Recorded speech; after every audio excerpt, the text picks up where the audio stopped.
comes to sort of a divine case, when we're counting divinity and God and all those sort of things, we seem to always say, well, there's one divinity, one God here, but they each instantiate this divinity. And so it doesn't seem to fit with what we'll normally take to be in the general case to be so when we count. And so we seem to count one in the theistic case, but in a human case, we'll count four. And that doesn't seem to be correct. And so if we are going correct here, and we say there's an instantiation relation between the persons and the universal of divinity, then there seems to be three divinities there. Three gods, yeah. Yeah, three gods or three.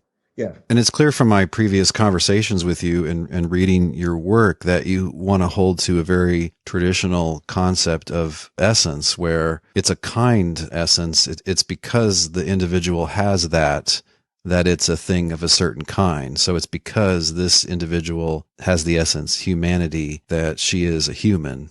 And so you've clearly staked your claim on the three self side of Trinity theories and against the one self theories, as I call them, because you have three different things. I mean, a person is a being. It's not just a mode or a personality or an aspect. You've got three beings, the Father, Son, and Spirit, but each one seems to have, just whatever it takes to be a god. That's what it is to have the divine essence or nature, right? And so it looks like three gods.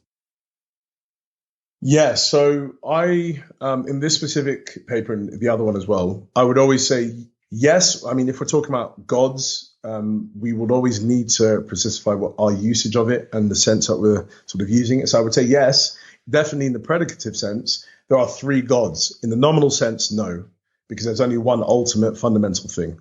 But there are three entities that are predicated God. And I think we will have to say that because the Son is called God because he has a divine nature, the Spirit is, and the Father is as well. And so that's why I would say, yes, there are three gods in that sense. But I would, and I don't go this into this paper, but I would say monotheism is to do, again, with the nominal sense. It's not to do with the predicative sense. So even if we have these three gods, that is not the relevant one for our counting for monotheism. I think our counting for monotheism is to say, how many ultimates do we have in our worldview?